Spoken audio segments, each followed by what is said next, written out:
Hey, what's going on? You know who it is. You know what it is. All right, you guys, peep game. This your boy, Town Bid.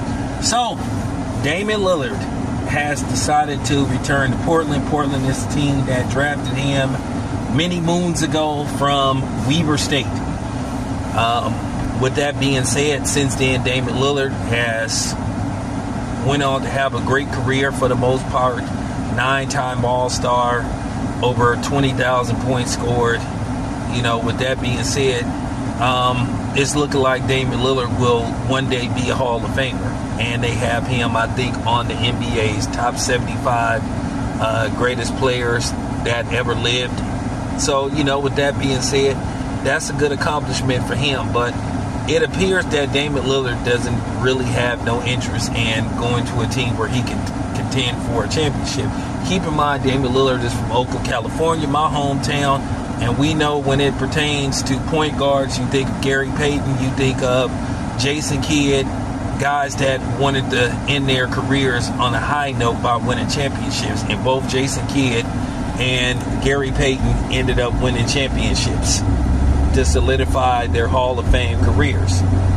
But Damian Lillard, many people believe, and is criticizing him, saying, hey, you're just going back to Portland where you're just going to be able to enhance your shots and your stats and all that kind of stuff. Not enhance your shots, basically enhance your stats, boost your stats up.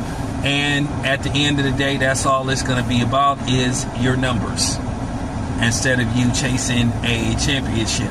Me, myself, I thought Damian Lillard could at least consider Golden State, you know, since he's from the Bay Area. But people are just looking at him saying, okay, you just all about going back to Portland. Portland is, putting it nicely, a under mediocre team, not above. They are under mediocre. They're not a very good team. They're rebuilding. So with that being said, whenever Damian Lillard does come back, he's just going to have the free range to just, you know, just put up numbers. Now, I'm not going to say they're meaningless numbers, because at the end of the day, stats are stats.